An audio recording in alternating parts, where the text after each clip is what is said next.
দুবরাজপুরে প্রকাশ্য মঞ্চ থেকে অনুব্রত মণ্ডলের নামে মামলাকারী শিব ঠাকুরকে বিজেপির সঙ্গে মেশার অভিযোগ ও তৃণমূলের ফল খারাপ হওয়ার অভিযোগে ভৎসনা শতাব্দী রায়। বারবার নির্বাচনের আগে বলেছিলাম আপনাদের সম্পর্কে অভিযোগ আসছে, এলাকা ঠিক নেই দেখুন। শিব ঠাকুরকে বলেছিলাম বিজেপির সঙ্গে হাত মিলিয়ে চলুন আর রেজাল্ট খারাপ হবে।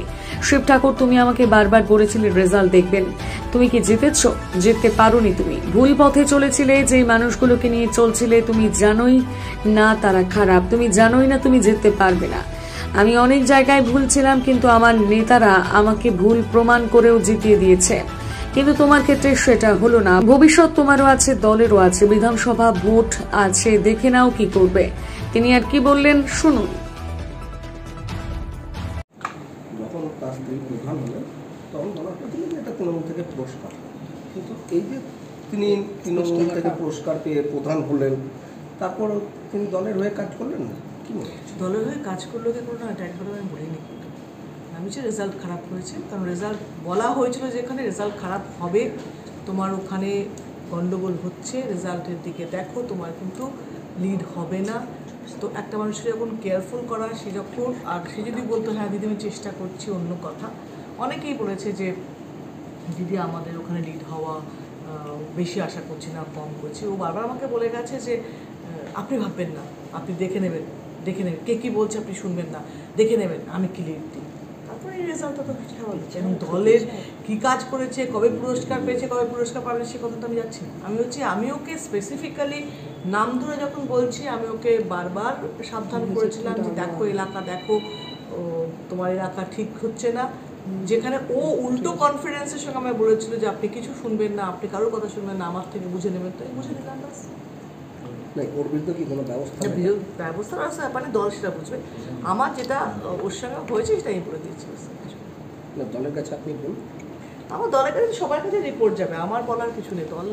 দলের কাছে তো একটা অ্যানালিসিস হচ্ছে না, হবে না কোথায় কি কোন বুথে ভালো হয়েছে, কোন বুথে খারাপ হয়েছে, কেন হয়েছে, অ্যানালিসিস তো হবে, তখন তারা বুঝবে।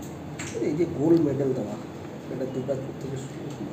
হ্যাঁ, দুবরাজপুর থেকে শুরু হলো। এটা তো ইন্সপিরেশন, মানুষকে সম্মান দেওয়া, মানে তুমি ভালো কাজ করেছো, তোমাকে স্বীকৃতি দিলাম, সেরকম সেই ভাবনা। এটা কি আপনার তরফ থেকে? না না না, একদম দল ব্লক সেই তরফ থেকে। বিজেপি একটা কথা তো করছে যে সোনার দাম তো অনেক, তো গোল্ড মেডেল দিচ্ছে কি?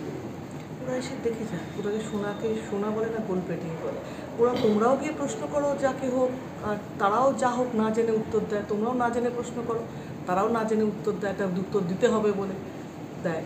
গোল্ড কি মানে একদম মানে দিয়ে মানে কী বলে বিস্কিট ভেঙে বানানো হয়েছে নাকি গোল্ড প্লেটিং হয়েছে জেনে বলো? সোনার দাম কত, আর একটা গোল্ড প্লেটিংয়ের একটা মেডেল দেওয়া কি কারোর পক্ষে সম্ভব নয়?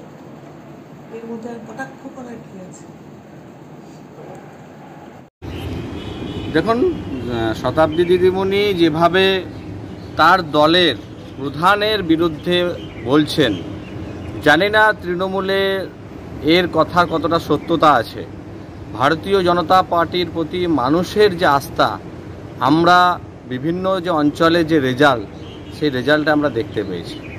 আজকে তিনি তার দলের কর্মীদের প্রতি যে প্রশ্ন করছেন, তিনি যখন সাংসদ ছিলেন এর আগে, তখন এলাকাতেও দেখা যায়নি। আজকে তার দলে যে গোষ্ঠীদ্বন্দ্ব আছে, আমরা যেটা বারবার বলে এসেছি, তিনিই সিলমোহর দিচ্ছেন। এবং তৃণমূল যতদিন থাকবে ততদিন গোষ্ঠীদ্বন্দ্ব থাকবে, এবং সাধারণ মানুষের সাথে তৃণমূলের কোনো সম্পর্ক নেই। এবং আগামীতে এই দল যেভাবে আত্মহংকারে আজকে ভুগছে, সাধারণ মানুষকে বিভিন্ন ধরনের প্রকল্প থেকে বঞ্চিত করার যে প্রয়াস করছে, এবং দলের কর্মীদেরকে যেভাবে ধীরে ধীরে কোণঠাসা করছে, তার ফল নিশ্চিতভাবে ভবিষ্যতে দেবে। এতে আমাদের কোনো বক্তব্য নেই। ভারতীয় জনতা পার্টি আগেও মানুষের পাশে ছিল, আজও আছে, আগামী দিনেও থাকবে।